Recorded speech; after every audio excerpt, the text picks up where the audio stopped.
सर्वप्रथम आप सभी को मेरी तरफ से नमस्ते। ये कार्यक्रम प्रारंभ हो उससे पहले मैं ये पूछना चाहूंगी, क्या आप सभी को आवाज आ रही है?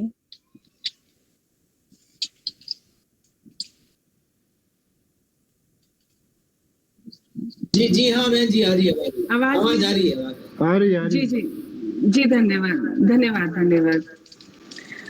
बहुत ही आदर सम्मान श्रद्धा की योग्य ये कार्यक्रम टेक्नोलॉजी के माध्यम से गूगल मीट पर जो रखा गया है, इसके आज की सभा के माननीय अध्यक्ष श्रद्धेय पूज्य स्वामी आदित्य वेश जी महाराज, जिनके नाम से सब परिचित हैं, जिनके जीवन से सब परिचित हैं, जिस टेक्नोलॉजी का प्रचार प्रसार कर रहे हैं यूट्यूब के माध्यम से, उसी टेक्नोलॉजी के माध्यम से आज प्रचार प्रसार हो रहा है।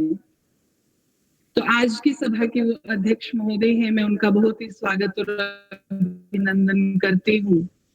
आज की सभा के हमारे मुख्य अतिथि आदरणीय श्रीमती मनीषा पवार जी, जो वर्तमान समय में विधायक पद को सुशोभित कर रही है, उनका भी बहुत ही स्वागत और अभिनंदन है, जिनके माध्यम से आप लोगों के मध्य में ये विचार मुझे रखने का सौभाग्य प्राप्त हुआ है। इस कार्यक्रम के अधिष्ठाता आदरणीय श्री श्री भंवरलाल आर्य जी, अध्यक्ष श्री श्री चांदमल आर्य जी, महामंत्री श्री श्री जितेंद्र आर्य जी, आदरणीय श्री श्री भ्राता शिवदत्त जी जो जालोर से हैं, आदरणीय श्री श्री दलपत सिंह जी वो भी जुड़े हुए हैं, आदरणीय श्री श्री विरजानंद एडवोकेट जी जो बहरोड से हैं वो भी जुड़े हुए हैं। मैं अपनी तरफ से इन सबका सम्मान करती हूँ। आदरणीय भंवरलाल जी ने, आदरणीय लक्ष्मण जी ने एक बात हमको बताई है कि आर्य वीरांगना दल का गठन किया गया है ताकि महिलाओं को और अधिक सशक्त बनाया जाए, उनको जागृत किया जाए। तो आर्य वीरांगना दल का गठन हुआ है, जिसमें अध्यक्ष पद को सुशोभित कर रही है आदरणीय श्रीमती लीला भाटी जी, संचालक पद को सुशोभित कर रहे हैं आदरणीय श्रीमती हिमांशी आर्य जी। तो मैं अपनी तरफ से इन सब का सम्मान करती हूँ और आशा करती हूँ कि जो कर्तव्य हमारे हैं, जो सामर्थ्य एक नारी के अंदर है, उन सब बातों को ध्यान में रखते हुए इस वीरांगना दल का जो गठन किया गया है, इसमें आप अपनी भागीदारी देंगी और मैं अपनी तरफ से शुभकामनाएं भी देती हूँ। आइए, मेरे लिए विषय रखा गया है जीवन के अंदर संस्कारों का महत्व। इस बात को आप सब जानते हैं कि जीवन के अंदर पशुओं का संस्कार नहीं करना पड़ता। आपने कभी भी नहीं सुना होगा कि किसी भी पशु पक्षी का संस्कार हुआ हो, लेकिन मनुष्यों के लिए व्यवस्था दी है कि मनुष्यों का संस्कार करना पड़ता है, मनुष्यों को संस्कारित करना पड़ता है। यहाँ पर ये बात सामने आती है कि क्या आवश्यकता है कि आज वर्तमान समय के अंदर बहुत ज्यादा इस बात पर बल दिया जा रहा है कि संस्कारित करो संस्कारित करो। इस पर सबसे ज्यादा बल यदि कोई देता है तो वो आर्य समाज देता है, क्योंकि इन संस्कार का महत्व क्या होता है, इस महत्व को केवल और केवल आर्य समाज से जुड़े हुए लोग ही समझ पाते हैं। क्योंकि ईश्वर दयानंद जी महाराज ने हमें वो ग्रंथ दिया है, वो विधि दी है, जिसके अंदर वो सारी बातें बता दी कि संस्कार क्यों आवश्यक है, जिसको हम संस्कार विधि कहते हैं।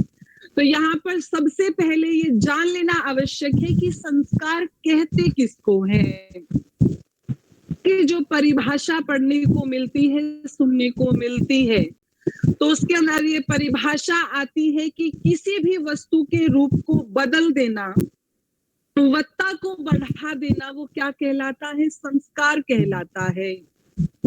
बुरे विचारों को हटा करके उसकी जगह अच्छे विचार उसके अंदर भर देना, ये क्या कहलाता है, संस्कार कहलाता है।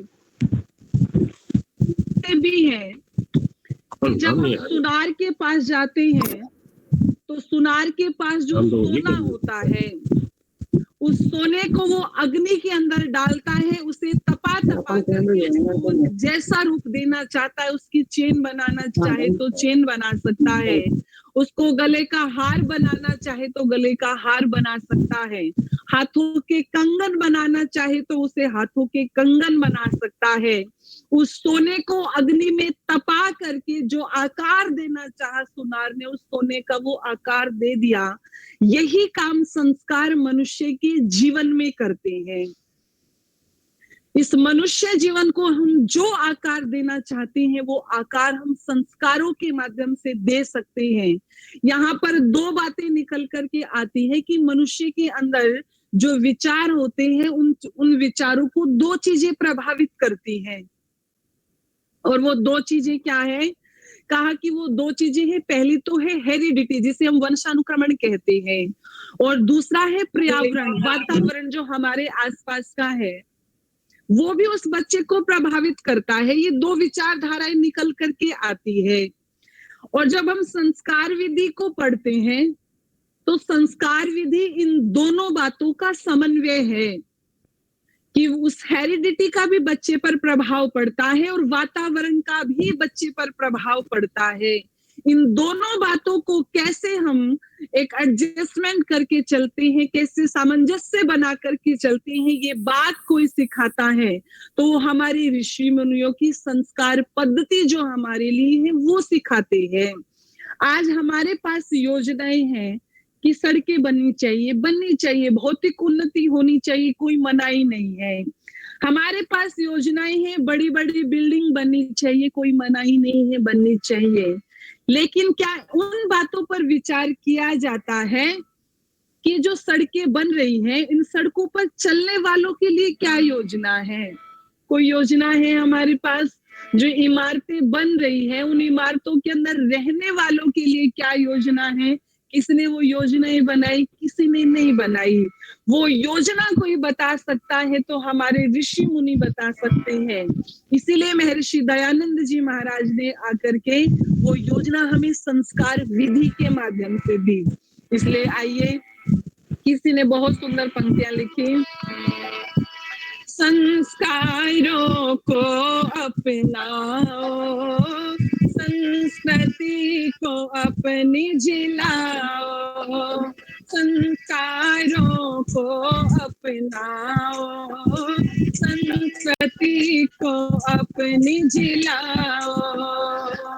हो ना जाए पतन हमारा, हो ना जाए पतन हमारा, मिलकर कदम बढ़ाओ रे, संस्कारों को अपनाओ, संस्कृति को अपनी जिलाओ, संस्कारों को अपनाओ, संस्कृति को अपनी जिलाओ। हो ना जाए पतन हमारा, हो ना जाए पतन हमारा, मिलकर कदम बढ़ाओ रे, संस्कारों को अपनाओ, संस्कृति को अपने जिलाओ।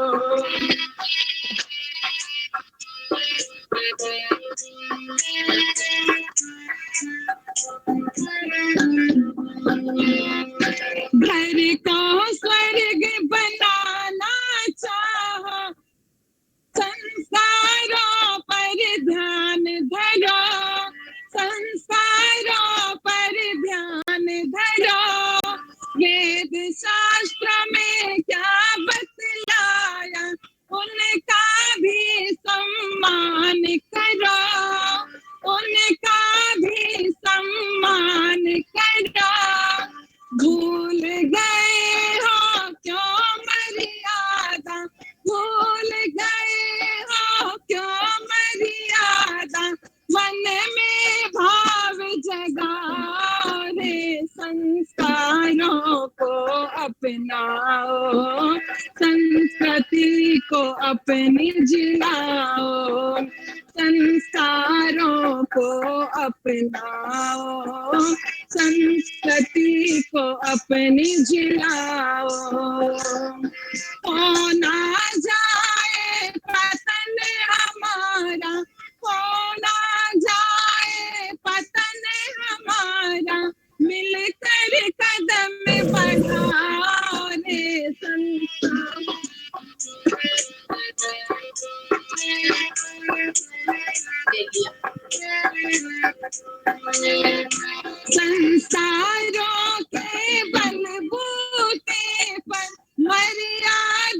श्री राम बने, मर्यादित श्री राम बने, संस्कारों के बलबूते पर मर्यादित श्री राम बने, मर्यादित श्री राम बने, त्याग तपस्या ब्रह्मचर्य से योगी राज घनश्याम बने, योगी राज घनश्याम बने, क्या तुम नहीं कर सकते ऐसा, क्या तुम नहीं कर सकते ऐसा, कुछ तो भाव जगाओ रे, संस्कारों को अपनाओ, संस्कृति को अपनी जिलाओ,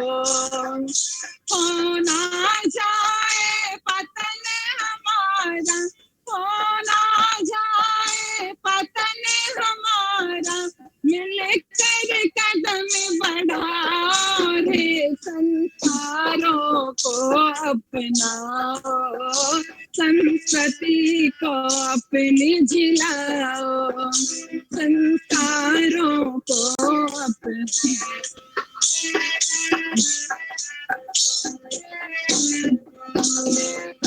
गुणों की सुंदरता होती है, देह की होती ना, देह चमड़ी की होती ना, गुणों की सुंदरता होती है, देह चमड़ी की होती ना, देह चमड़ी की होती ना, समझ लिया इस बात को जिसने, यश कीर्ति को खोती ना, यश कीर्ति को खोती ना, ऋषियों का उपदेश अंजलि, ऋषियों का उपदेश अंजलि, भूल के ना ठुकराओ रे, संस्कारों को अपनाओ, संस्कृति को अपनी जिलाओ, हो ना जाए पतन हमारा, हो ना जाए पतन हमारा, मिलकर कदम बढ़ाओ रे, संस्कारों को अपनाओ, संस्कृति को अपनी जिलाओ, संस्कारों को अपनाओ, संस्कृति को अपनी जिलाओ।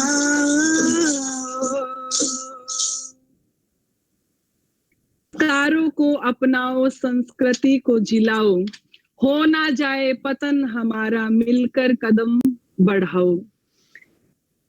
ये बहुत सुंदर शब्दों में लिखी है और निश्चित रूप से इन संस्कारों का कितना प्रभाव पड़ता है तो जब ऋषि दयानंद जी महाराज की संस्कार विधि को पढ़ते हैं तब पता लगता है कि ये संस्कार, जिसमें से 3 संस्कार गर्भाधान, पुंसवन और सीमंतोन्नयन, ये बच्चे के तब होते हैं जब बच्चा माँ के गर्भ में होता है, जब बच्चे ने जन्म ही नहीं लिया है, माँ के गर्भ में है। और इसमें सबसे पहला जब आप संस्कार लेंगे गर्भाधान संस्कार, ये तो उस समय होता है जिस समय बच्चा माँ के गर्भ में भी नहीं आया।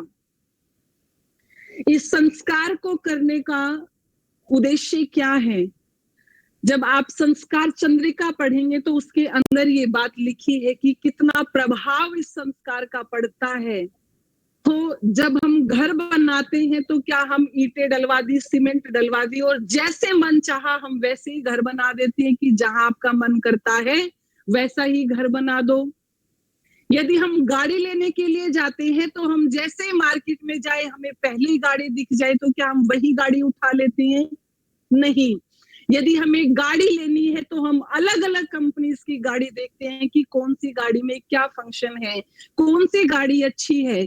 जब हमें घर बनाना है तो हम आर्किटेक्ट को बुलाते हैं कि इस घर के अंदर क्या क्या ऐसी चीजें हो सकती है जो हमारे घर को सुंदरता प्रदान कर सकती है। आप विचार करना, जब गाड़ी खरीदने में हम इतना सोच रहे हैं, इतना विचार कर रहे हैं, चिंतन कर रहे हैं, मंथन कर रहे हैं, हम मकान बनाने में यदि इतना विचार कर रहे हैं, चिंतन कर रहे हैं, मनन कर रहे हैं, तो क्या उतना चिंतन मनन एक वो संतान जो हम अपने परिवार में लाना चाहते हैं, वो संतान जो मनुष्य की सबसे बड़ी संपत्ति मानी जाती है, क्या उस संतान के विचार में बारे में इतना चिंतन और मनन नहीं होना चाहिए?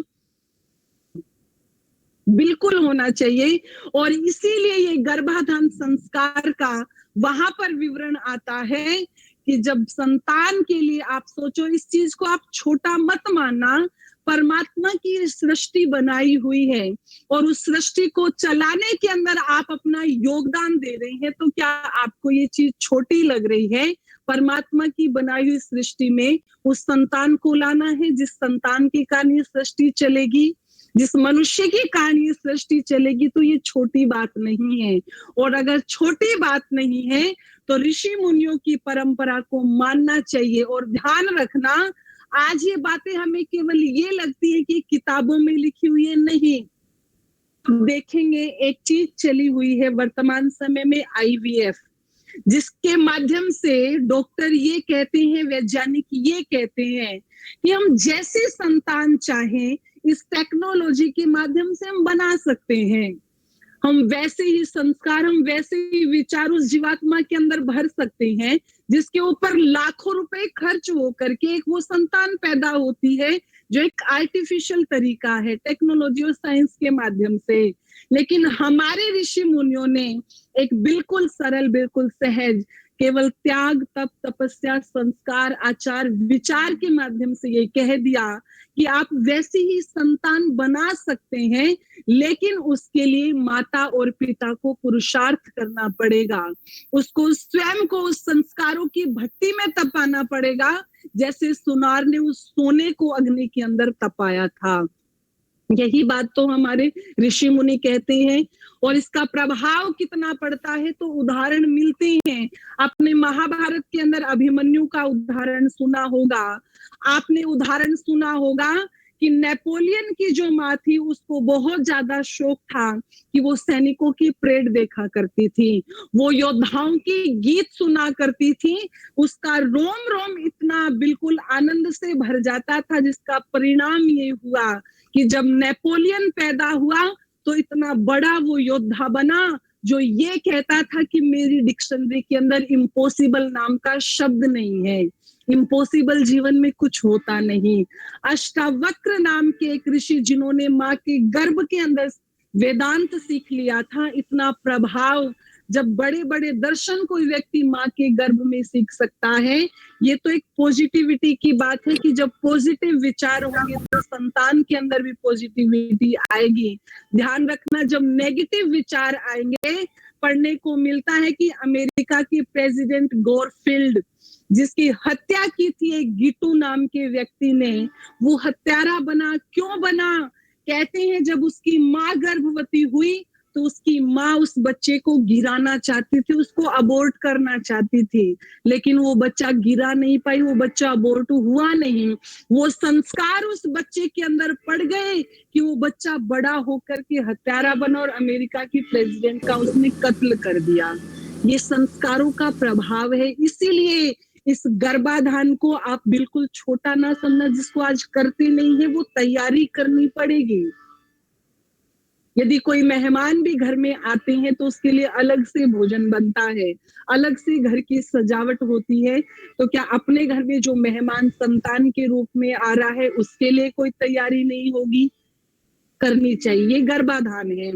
दूसरा संस्कार आता है पुंसवन संस्कार। जब बच्चे जो दूसरे और तीसरे महीने में होता है, इसका आशय ये है कि उस समय बच्चे का शरीर बनना शुरू हो जाता है, बच्चे का शारीरिक विकास उस समय होना शुरू हो जाता है। तब माँ को ध्यान रखना चाहिए उसे क्या खाना है, क्या पीना है, क्या सुनना है, कैसे रहना है, वैसा आचार विचार होना चाहिए। और वहां पर ऋषिवर दयानंद जी महाराज औषधियां भी देते हैं कि गिलोय का सेवन करो, बरगद की जो कोपल होती है उसका सेवन करो, ब्राह्मी का सेवन करो, जिससे बच्चा हष्ट पुष्ट बलिष्ठ पैदा होता है। यहाँ पर ये विधियां हैं। आज जब डॉक्टर के पास जाते हैं तो वो दिमाग को बढ़ाने की गोलियां दे देता है, लेकिन ऋषियों ने बिल्कुल एक प्राकृतिक तरीके से, एक सरल तरीके से हमें वो विधियां दे दी है। और वहां पर एक विधि होती है पुंसवन के अंदर, जब पति अपनी पत्नी के हृदय को स्पर्श करता है, क्या है कि मैं तुम्हें कोई भी ठेस नहीं पहुंचाऊंगा, मैं कोई ऐसी बात नहीं कहूंगा जो तुम्हारे हृदय पर गलत प्रभाव डाले।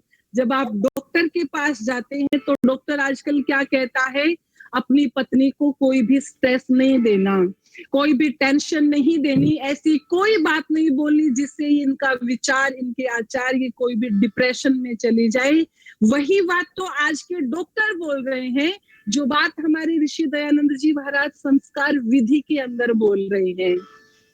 शारीरिक विकास करना है तो वैसा ही भोजन लेना पड़ेगा, वैसे ही आचार विचार बनाने पड़ेंगे। सीमंतोन्नयन ये जो चौथे, पांचवें और छठे महीने में होता है, पुंसवन में शारीरिक विकास होता है, और जब सीमंतोन्नयन संस्कार होता है चौथे, पांचवें और छठे महीने में, इस समय बच्चे का मस्तिष्क बनना शुरू हो जाता है।